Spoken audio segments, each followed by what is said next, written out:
Hello everyone, welcome to Unacademy's YouTube channel. Okay, give me some few seconds to check whether if the stream is coming up in YouTube or not. After that, let's start the class right away.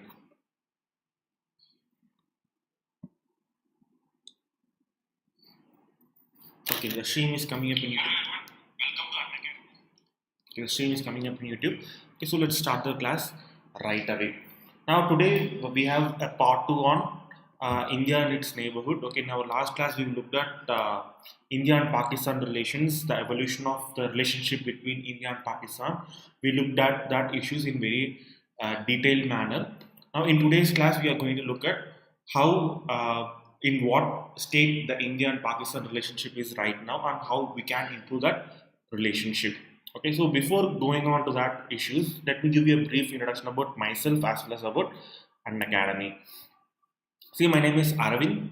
I completed my BE Mechanical Engineering in 2014, and I have almost 3 years of experience in teaching UPSC Civil Services, and I've experienced all stages of UPSC Civil Services, that is prelims, mains, and interview. Now, my specialty subjects include polity, international relations, and then current affairs. Now this is my Telegram link. Okay, Unacademy underscore Aravind. Now if you want to know more about my classes when it is scheduled, or if you have any doubts regarding my classes, please join this group Unacademy underscore Aravind. Now what will you get by subscribing to Unacademy? See, by subscribing to Unacademy, you will get access to daily live classes where you can watch those classes, you can rewatch the classes, okay, and then you can ask doubts then and there itself. Okay, now this rewatchability feature is very important because if you are going for an offline institution, you cannot rewatch your old classes. If you want to revisit your old classes, or if you have any doubts regarding your old classes, with offline classes you cannot rewatch them. But with Unacademy, you will have this rewatchability feature. Not only that, if you are having any doubts, you can ask then and there itself. There is no need for you to wait for your turn. And then Unacademy will provide you with live tests as well as quizzes almost on a daily basis, so that students can get to test themselves based on examination point of view. Okay, learning is one thing, but you have to test yourself based on examination point of view. Okay, so if you look at UPSC, 50% of UPSC is about study, and then 50% of UPSC is about practice. Okay, now that practice part will come by attempting number of tests as well as quizzes. Now that will be constantly provided by Unacademy. And then all courses in Unacademy are structured courses. Okay. Sound increase. Okay, give me a moment here. Give me a moment here to I will increase the sound.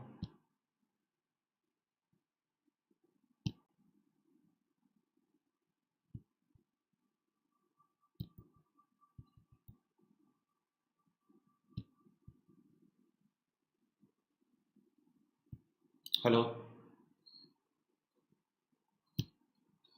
Is it good now, Solay Rajan? Is it good now? Is it fine now? My sounds? And then all courses in Unacademy are structured courses, so that the learning process for the students becomes much easier, and the syllabus, okay, the flow syllabus that we are teaching in Unacademy will be much more in tune to the examination syllabus. And then you will get unlimited access to videos concerned with UPSC examination. So if you are subscribing for UPSC examination, you will get unlimited access to all videos concerned with UPSC examination. And also Unacademy serves as a platform where top educators like Mudit Gupta, Roman Saini, Ayush Sangi, all these top educators, they get to share their knowledge with students who hail from all over India. Now Unacademy serves as a platform for that. Now also Unacademy covers syllabus in a very comprehensive manner, so that every nook and corner of UPSC syllabus will be covered by Unacademy. Not only that, the same syllabus will be covered by multiple faculties. So if you're not satisfied with one faculty, you can immediately switch over to another faculty. Okay, so that's a choice Unacademy provides you with. It gives you the choice of where you want to learn from, at what time you want to learn from, and from whom you want to learn from. Okay, so in a way, Unacademy is trying to democratize the entire learning process itself. Okay, now I suggest you guys download the Unacademy learning app, so that you get to test yourself based on examination point of view, because the quizzes are almost conducted on a daily basis in Unacademy learning app. Not only that, if your favorite teacher is about to take a class in Unacademy learning app, you will get an immediate notification via this app. Okay, so guys, please download Unacademy learning app. Okay, so to increase your learning process. Now these are the amounts charged by Unacademy for plus subscription for UPSC. Now this is very less compared to offline institutions, where you will be spending upwards of 4 to 5 lakh rupees on things like fees, food, rent. But with Unacademy, you won't be spending a dime on either food or rent, because you'll be learning from the comfort of your home itself. But even with fees, the upfront cost for Unacademy is very less compared to other institutions. On top of small sum that Unacademy is charging you, if you use my code Aravind V, you will get 10% as offer. Okay, so instead of paying 44,000 rupees for a 12-month platform, you'll be paying only 39,600 rupees. Now, similar to Plus platform, even with Iconic platform, where you will get a personal coach, daily mails, question answer practice, study planner, and personalized feedback. Even here, if you're using my code Aravind V, you will get 10% as offer. So guys, please don't forget to use my code Aravind V in case you are planning to subscribe for Unacademy learning platform. Okay, so now that's introduction and promotion done away with everyone. Okay, so let's move on to today's class. Okay, today's class. Now in my last class, we discussed the general timeline. Okay, we discussed the general timeline of events that happened between India and Pakistan. How historically this relationship has evolved between these two countries. In detail, we have looked at all these events. Okay, so in today's class, we will start with discussing what are the disputes between India and Pakistan. Okay, so after discussing the disputes, we will look at what are the steps taken by India and Pakistan to redevelop the relationship, and what is the situation right now, and how we can improve the situation between India and Pakistan. So these are the things that we will look in today's class. Okay, so okay, sorry, excuse me. Now, what are the territorial disputes between India and Pakistan? See here. Now, these are the territories which are in dispute between India and Pakistan. So, the first territory which is in dispute, it's an obvious for everyone, is Kashmir. And if you look at the territorial dispute between India and Pakistan in Kashmir, due to political differences between these two countries, the territorial claim of Kashmir has been a subject of number of wars in 1947, 1965, and limited conflict in 1999 in Kargil. And it has also been subject to frequent ceasefire violation and promotion of rebellious tendencies with Indian side of Jammu and Kashmir. Now, the then princely state of Jammu and Kashmir remains an area of contention, and it is divided between the two countries by the line of control right now, which demarcates the ceasefire line agreed post 1947 conflict. Okay, so this, if you look at Jammu and Kashmir, now this is line of control. This is line of control. Okay, so this line is basically the area which was controlled by Pakistan and India at the time of 1947. Okay, so these two countries, both India and Pakistan, have agreed that this line of control will be a ceasefire line, where both India will not cross the LOC, as well as Pakistan also pledged that it will not cross the LOC. Okay, this is called a ceasefire agreement. Okay, so both troops have agreed that they will not advance any further. That's the meaning of ceasefire agreement. Okay. Now, after Kashmir, another disputed area between these two countries is Siachen Glacier. Now, if you look at Siachen Glacier is located in northern Ladakh in Karakoram range. Okay, so if you look at the map, this is Siachen Glacier. This is Siachen Glacier.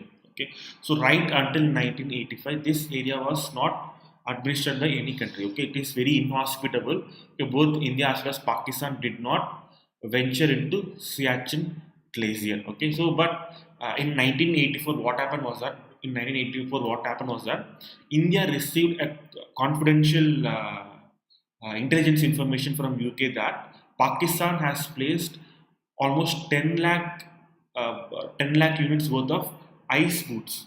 Okay, so at that time, India got this information. Okay, so whenever we talk about intelligence, okay, there are two aspects to intelligence gathering. One is intelligence gathering, and then intelligence processing. Okay, we have to gather the intelligence, and then we have to process that intelligence. We have to verify whether that information is correct or not. So if that information is correct, what kind of response we have to give. Okay, that what is called as processing. Now when we talk about gathering, most of the things that Pakistan will do, okay, whatever Pakistan is planning to do, we will gather that intelligence. That's not the problem part. The problematic part is how we process that information. That is the most problematic part.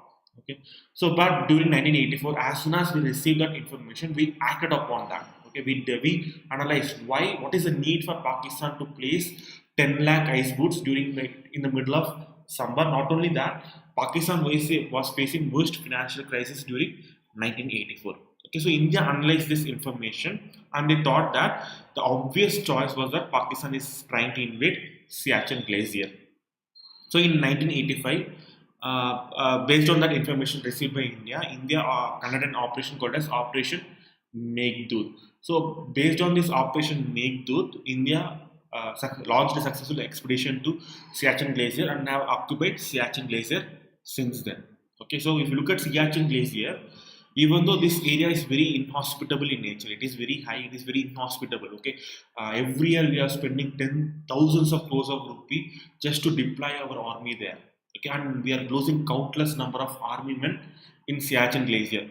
Now, if you analyze the reason why, Siachen Glacier is in a very strategic location. Okay, it is a very high area, but just by deploying troops in Siachen Glacier, you can effectively strike China and Pakistan. Okay, so whoever is controlling Siachen Glacier will have a strategic advantage. Okay, because it is very easy to launch missile from that. Okay, any troop which has what a height advantage will be at an advantageous position, because it will be very easy for them to spot as well as to launch missiles at a greater distance. Okay, so any troop which is occupying Siachen Glacier will be in an advantageous position.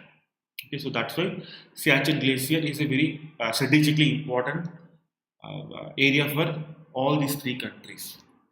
Okay, so this Siachen Glacier is the fifth largest glacier in the Karakoram range and the second largest glacier in the world. Now, most of Siachen Glacier is disputed between India and Pakistan. Before 1984, neither of these two countries had any permanent presence in this glacier. Under Shimla Agreement of 1972, the Siachen was called a barren and useless land. This agreement also did not specify the boundary between India and Pakistan in Siachen Glacier. Now, while India got the intelligence that Pakistan was about to occupy Siachen Glacier, it launched Operation Meghdoot to reach the glacier first. Now, following the success of Operation Meghdoot, the Indian Army obtained an area at a higher altitude, and Pakistan army getting a much lower altitude. Thus, India has a strategic advantage in this region. Now, following 2003 armistice treaty between these two countries, firing and bombardment have been ceased in this area, though both sides have stationed their armies in Siachen region. Okay, so these are the two obvious territorial disputes between these two countries. Now, give me a moment here. If you have any doubts so far, please ask your doubts right now. Please ask your doubts in the chat session, and I will try to answer your doubts.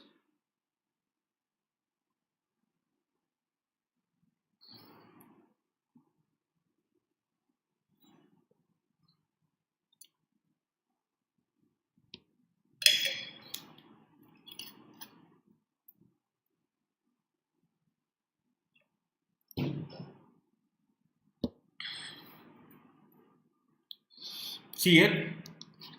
Now the next dispute is Sir Creek dispute. Okay. See here, this not many people are aware of this boundary dispute between India and Pakistan. Now this Sir Creek is a 1996-kilometer estuary in Rann of Kutch. Okay. Now this Rann of Kutch lies between Gujarat and Sindh area and Pakistan. Now Pakistan claims that the interpretation of boundary in Sir Creek dispute is the entire Sir Creek in accordance with 1914 agreement that was signed between the government of Sindh and rulers of Kutch. But India claims that the boundary lies in the mid-channel. This is the river flow. If this is the creek, India claims that the boundary lies in the middle of the creek as per 1925 map. Now, why is this important? Why is this 96-kilometer estuary is very important? See here. Okay, I will open the map here.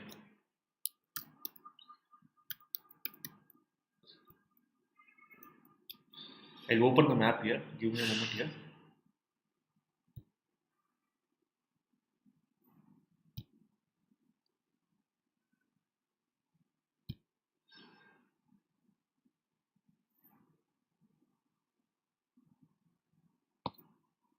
Here is the image. It's not coming up here. Give me a moment here. Okay.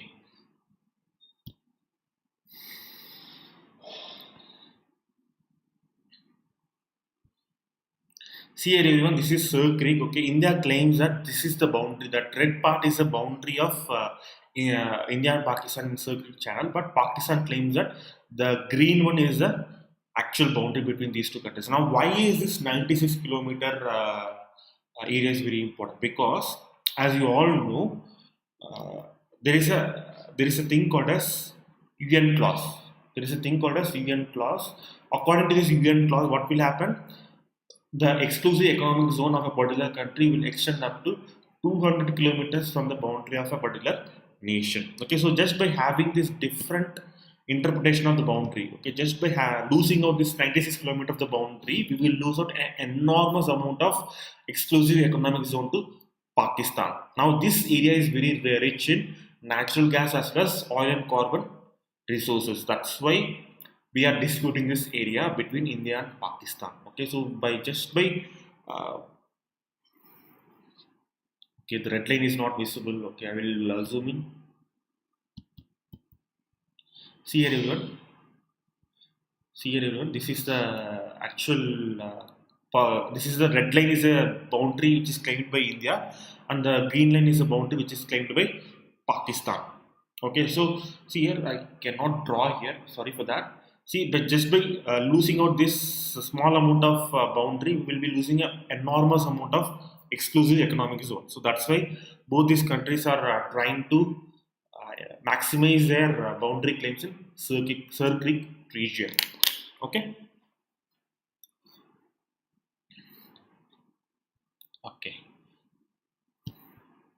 Now, okay, so this is another dispute. Okay, so if one country agrees to another's position, the former will lose a vast amount of exclusive economic zone that is rich with gas as well as mineral deposits. Now, the next dispute between these two countries is water disputes. Now, the waters of Indus River begin mainly in the Tibet and Himalayan mountains in the states of Himachal Pradesh and Jammu and Kashmir. They flow through the states of Punjab, Haryana, Rajasthan, Sindh before draining into the Arabian Sea through Pakistani side. Okay, now the partition has led to conflict over waters of the Indus Basin as so in such a way that the source of rivers of Indus Basin were in India. Okay, almost most of the water, most of the fresh water that is flowing into Pakistan is originating in India. Okay, so obviously Pakistan will be wary because India and Pakistan are at war with each other. So both sides were at odds on how to manage and share these river waters. Until the signing of Indus Water Treaty 1960, the arrangement was to share the east and west flowing rivers were ad hoc. Now, the Indus Treaty is a water distribution treaty signed between India and Pakistan, brokered by the World Bank. According to the treaty, the three rivers, Ravi, Satluj, and Bias, were given to India for exclusive use, and the three rivers such as Sindh, Jhelum, and Chenab were given to Pakistan. Now, this treaty failed to address the dispute since the source of rivers of Indus Basin were in India, having the potential to create drought and famines in India. Okay, so if any future war emerges between these two countries, if India is blocking these waters that is flowing towards Pakistan, what will happen? It will it will cause major impact to Pakistan. Okay, it has a potential to cause huge amount of droughts as well as famines in Pakistan. Now, last year, the Modi government has stated that India would no longer allow its share of river waters to flow into Pakistan in response to Pulwama terror attack. According to 1960 Indus Water Treaty, India can exploit rivers under its control without disturbing the flow or quantum of flow. Now, India plans to divert its three rivers into Yamuna. Okay, so these are the water disputes between these two countries. Now, what are the other areas of contentions between these two countries. Okay, so the other areas, the first one is based on cross-border terrorism and ceasefire violation. Now, cross-border terrorism has been an issue since the independence between these two countries. Despite the 2003 ceasefire agreement, post-Kargil conflict, there have been regular ceasefire violations from Pakistan side of the border since 2009, leading to the death and injury of several security forces and civilians on both sides of the border. Now, the Modi government massive armed retaliation to Pakistan ceasefire violations led to a rise in number of infiltration of terrorists across the line of control.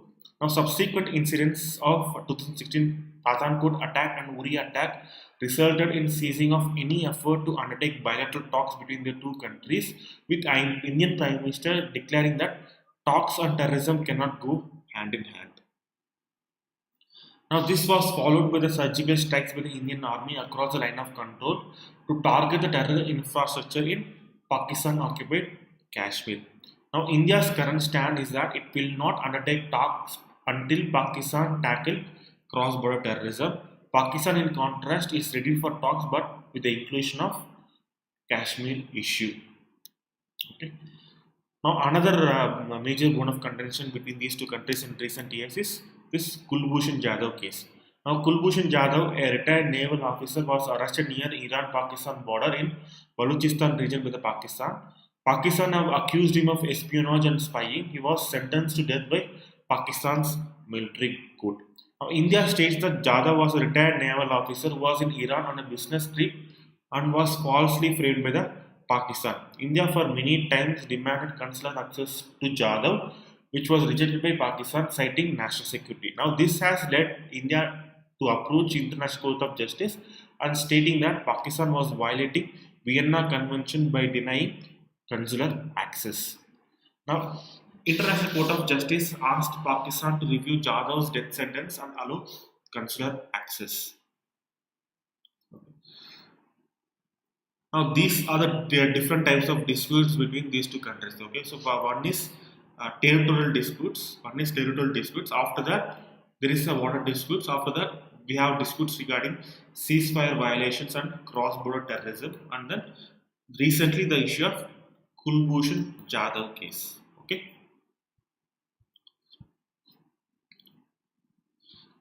Now, as I mentioned before, after the meeting of Parvez Musharraf and Atal Bihari Vajpayee, both these countries have pledged to engage in confidence building measures between these two countries. Okay, so we have to ask the question: where the past confidence building measures successful between India and Pakistan? Now, since the partition, India and Pakistan have signed many agreements to generate confidence and reduce tensions. Perhaps the most notable agreements between these two countries are Liaquat Nehru Pact in 1951, Indus Water Treaty in 1960, Tashkent Agreement in 1966, Ran of Kutch Agreement in 1969, Shimla Accord in 1972, Salal Dam Agreement in 1978, and establishment of Joint Commission between these two countries.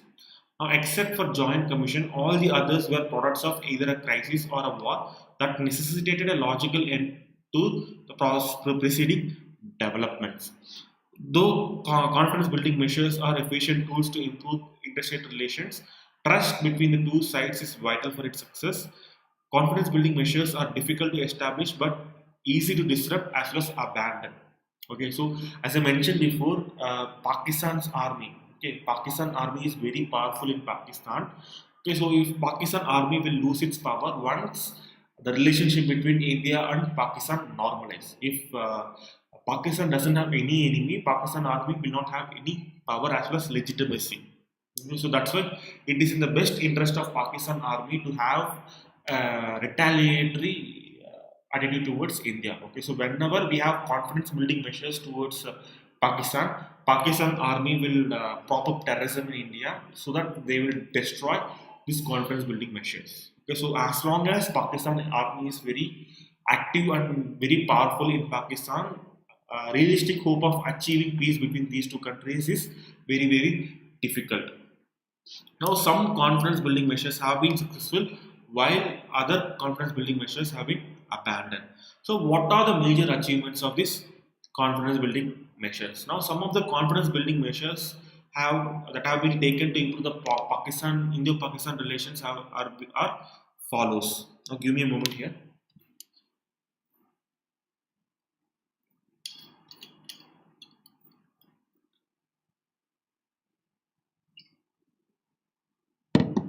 Now, people, if you have any doubts so far, please ask your doubts in the chat section, and I will try to answer your doubts.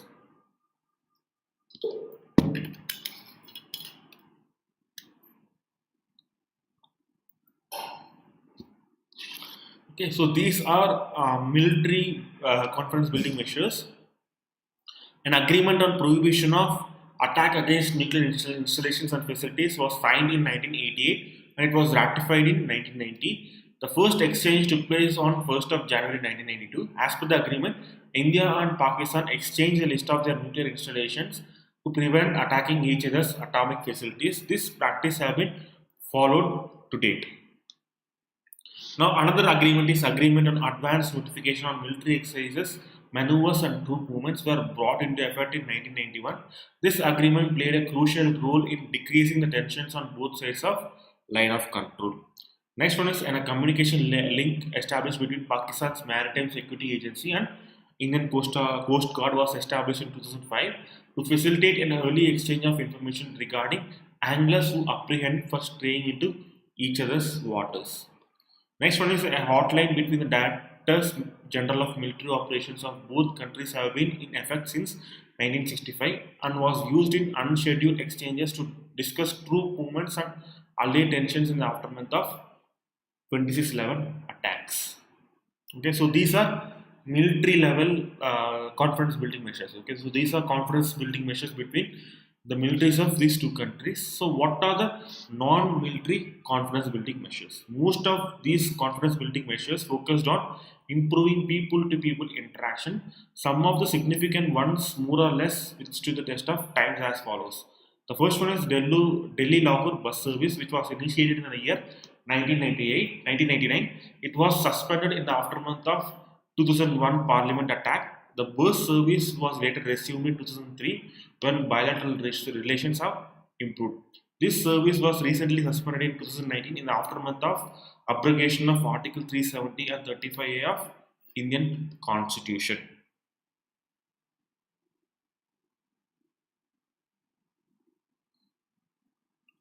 What was the conclusion of Kulbhushan Jadhav case? Okay, right now I say Indian International Court of Justice have declared that India will have the right to consular access to Kulbhushan Jadhav. Okay, so that's the latest on Kulbhushan Jadhav.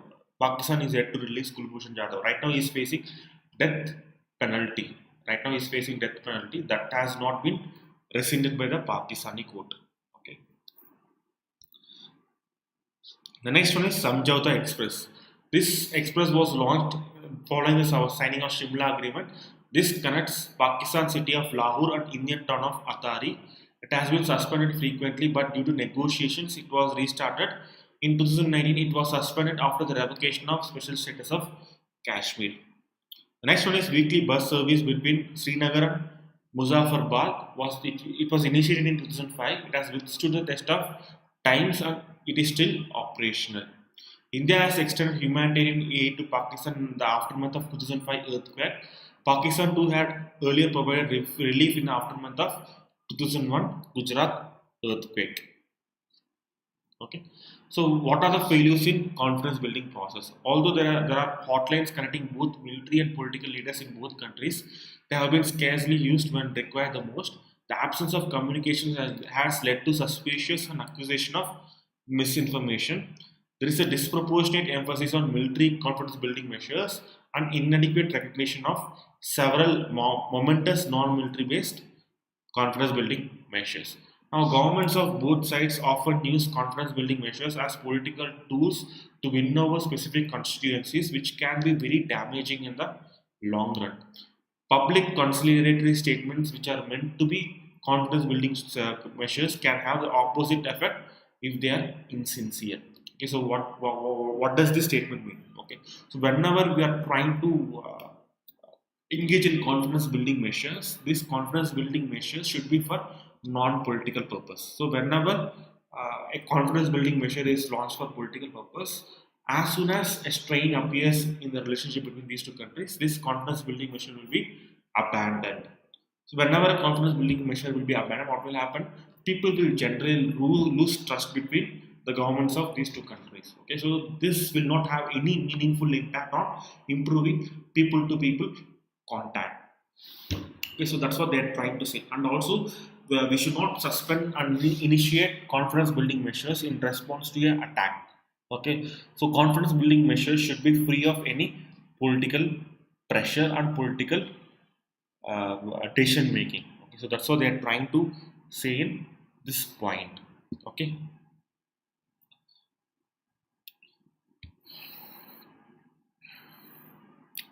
So now, what are the recent issues between India and Pakistan relations? Now, India-Pakistan relations since the creation of both these nations in 1947 has been very rocky, whereas the nations have been involved in four wars. Now, Kashmir has been the bedrock of issue between these both nations and have been unresolved boundary dispute.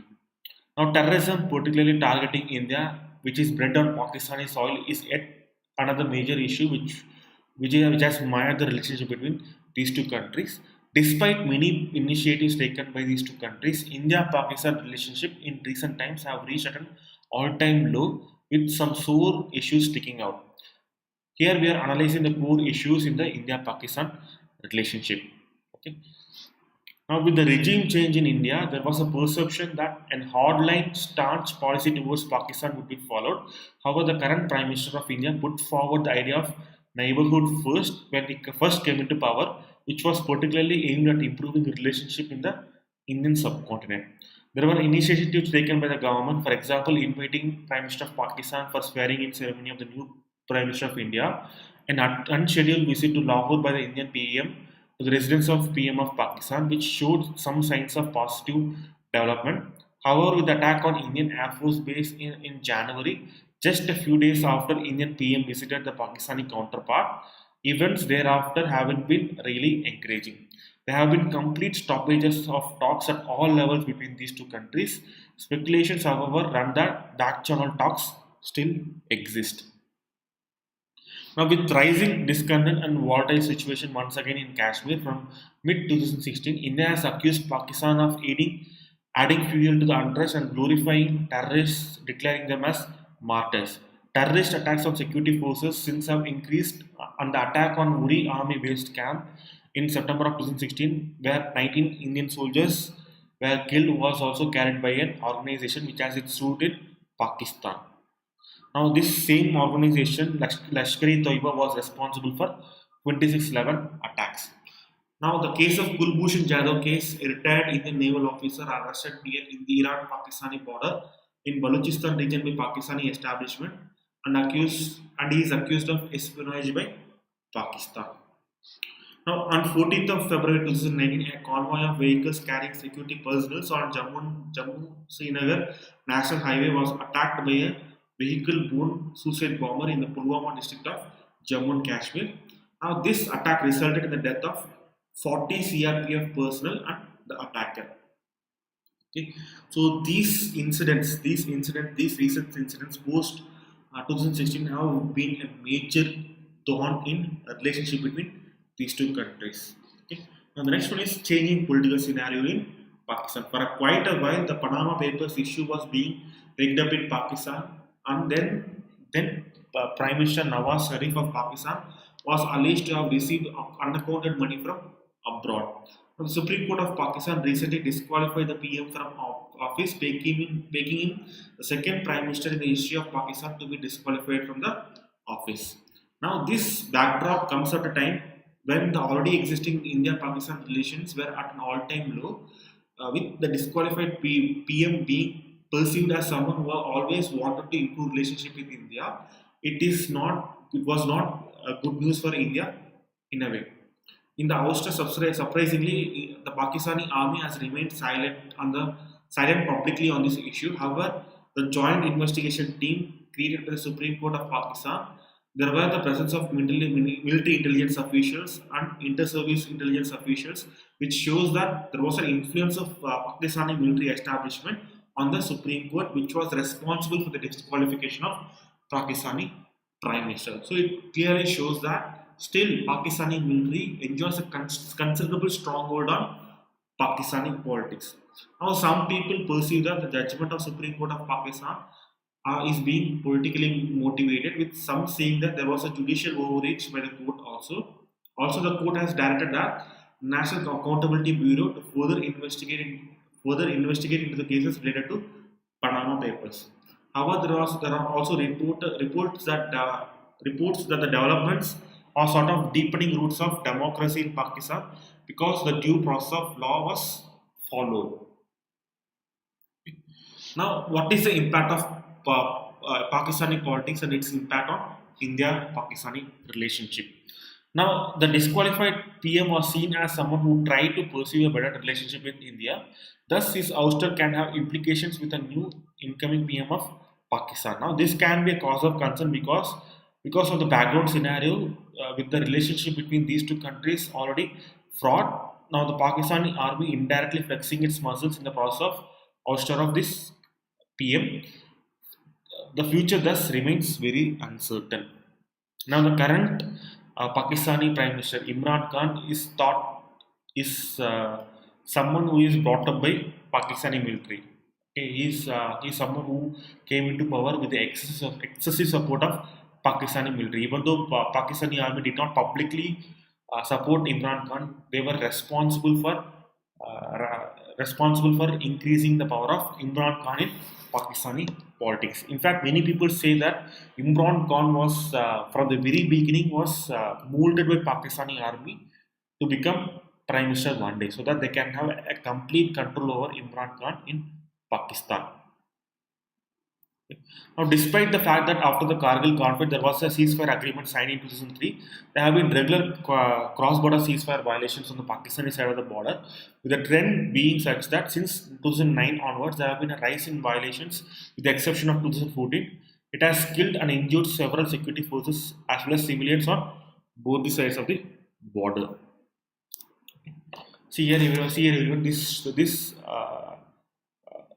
chart shows the amount of ceasefire violations between these two countries on line of control and international border. Okay, so as you can clearly see here, the amount of ceasefire violations has been on the rise.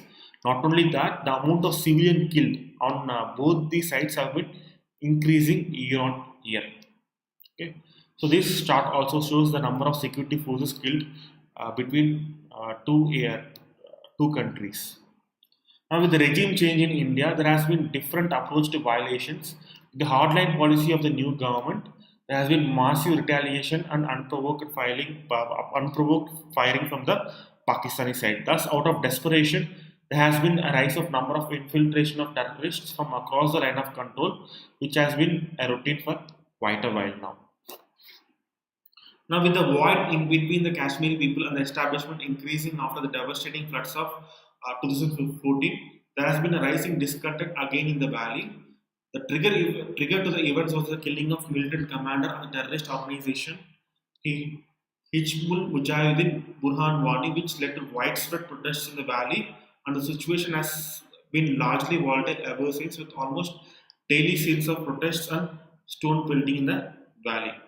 Now, Pakistan has taken advantage of the situation and has fueled the protests by providing the elements fight against the Indian establishment and forces in the state with all sorts of possible support. The PM of Pakistan, in fact, went a step ahead and during the United Nations General Assembly meeting declared that Wani was a martyr and the struggle of the people of Kashmir as an intifada. Now, this is in sync with the stand of Pakistani that holds Kashmiri to internationalize the issue of Kashmir and asking for holding up a plebiscite in Kashmir under the Indian administration to decide the fate of Kashmiri people. Now, this stand has been rejected by India as it says that it is in direct violation of Shimla Agreement of 1972, which clearly mentions that peaceful resolution to all issues will be through bilateral approach, not by international arrangements. Now, after the attack of Pathankot base in 2016 January, there has been again a thaw in the relationship, especially when seen in the context that Indian PM paid an unscheduled visit to Pakistan to meet his Pakistani counterpart. With the Kashmir already on the boil, Pakistan adding fuel to the situation. The attack on Uri camp in September of 2016, in which 19 soldiers were killed, made Indian PM declared the statement that talks and terrorism cannot go hand in hand. Now, this was followed by surgical strikes, which was carried out by Indian Army across LOC. Also, India tried to tinker Indus Water Treaty, a treaty which has stood the test of bitter sour relationship for more than 55 years. Okay, so India also explored the prospect of fully exploiting the water potential of the west flowing rivers over which Pakistan has control. So that's the fact. It trickles down to the point that India has its stand until Pakistan doesn't get enough tackling the terrorism menace. There can be no talks held between these two nations. So unless Pakistan tackles cross-border terrorism, India is hell-bent that talks cannot progress between these two countries. On the other hand, Pakistan is ready for the dialogue with India, but it wants the inclusion and discussion of Kashmir issue, which it keeps breaking up every time.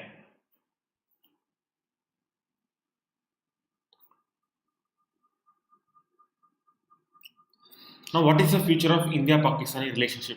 Now, India and Pakistan are neighbors, so obviously neighbors can't be changed. Thus, it is in the best interest of both the nations that they bring all issues to the drawing board and resolve them amicably. Okay, see here. Now, why is India-Pakistan issue very important? Why is peaceful resolution of India-Pakistan issue is very important? Okay, now give me a moment here.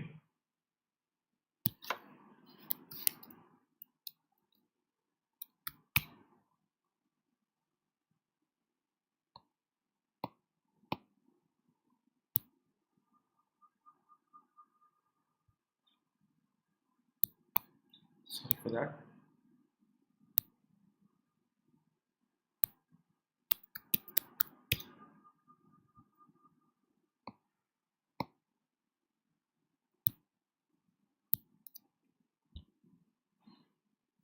Now, why is the resolution of disputes between these two countries is very important? See here, India's internal trade, intra-regional trade in South Asia is stands at 1.45 percentage.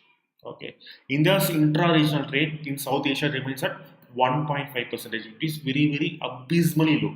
Okay, if you look at any prosperous countries like USA, China, Europe, all these countries have cordial relationship with their neighboring countries. If you look at USA, majority of USA trade is carried out with Canada as well as Mexico. If you look at China, even though China trades with almost every country in the world, China has deep-rooted trade relationship with all the neighboring countries in Southeast Asia as well as in East Asia. If you look at Europe, Europe is very integrated.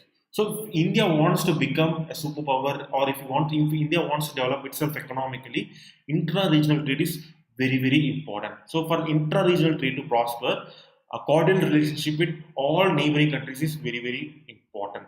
Now, as long as Pakistan is a constant thorn in a relationship, we cannot improve intra-regional trade. Okay, so that's why this cordial relationship between these two countries is very important, because it is very important for the growth of both the countries, not just India. Trade relationship with India is very important for Pakistan's growth as well.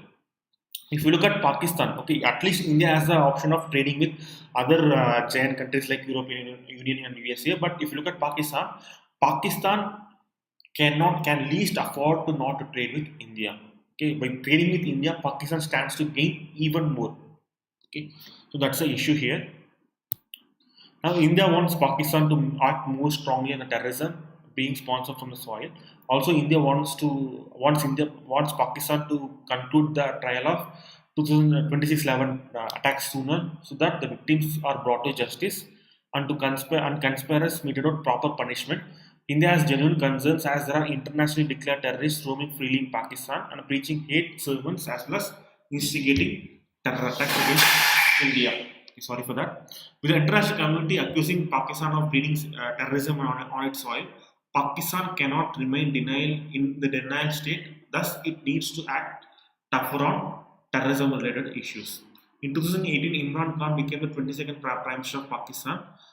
Imran Khan has received a lot of praise for releasing IAS pilot Abhinandan, who was captured in Pakistan during the counter-terrorism operations after Pulwama attack in 2019. Okay, all these things we have discussed. Okay, so now what are the benefits which can be accrued from a good India-Pakistan relationship. If there is a peace at the border and the solution of Kashmir is arrived upon, then China-Pakistan economic corridor, which is passing through Pakistan-occupied Kashmir, can certainly benefit the people of Kashmir and the economy. Kashmir can act as a gateway to Central Asia. There can be number of pipelines like Turkmenistan, Afghanistan, Pakistan, India pipeline, which originates in Turkmenistan and passes through Afghanistan, Pakistan before reaching and terminating in India. Both Pakistan as well as India can get huge benefits as it can help securing the national energy needs of both Pakistan as well as India, which are potentially growing nations with increasing needs of energy. The next one is Iran-Pakistan-India pipeline is another project which is currently stalled. If the relations are cordial, then this pipeline can also supply the energy needs of both these countries.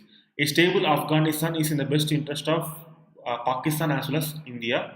Terrorism is affecting both India as well as Pakistan, and the porous boundary between Afghanistan and Pakistan provides a safe haven for terrorists. Also, a better relationship with Pakistan can give direct road access to Afghanistan. Currently, India has to go via Iran to Afghanistan to send any trade goods and vice versa. Okay. And also by having cordial relationship with Pakistan, we can improve South Asia SARC, we can revive SARC so that we can develop intra-regional trade and we can improve the relationship in South Asian region. Okay, so using SARC, we can take number of initiatives that will start to hold more relevance as the same hasn't lived up to potential. As elephant in the room during any summit is a sore relationship between India and Pakistan. Okay, now this is a case for soft diplomacy between. This is my article regarding a case of soft diplomacy between India and Pakistan. Okay, so I will attach the link for this PDF in the comment section. You can go through this. Okay, so that's it, everyone. Regarding today's class, if you have any doubts regarding today's class, ask right now. Okay, ask right now. I will try to answer your doubts. Okay, if you're not asking any questions, I will end this stream. I will end the stream in 2 minutes. Okay, so please, guys, please ask your doubts. After that, I will end this stream in 2 minutes. So, guys, please ask your doubts.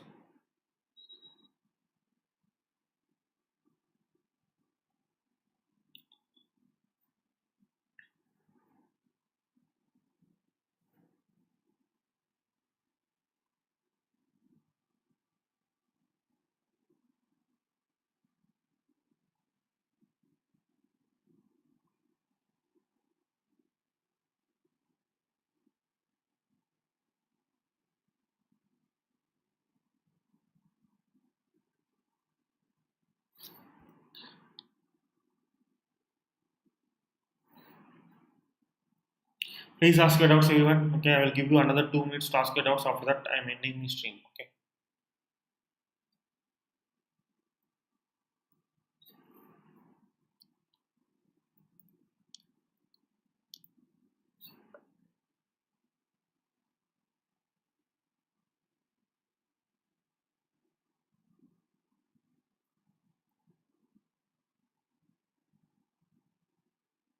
People, please ask your doubts. Please ask your doubts. Okay. Please ask your doubts, everyone. Okay. After that, I am going to end the stream.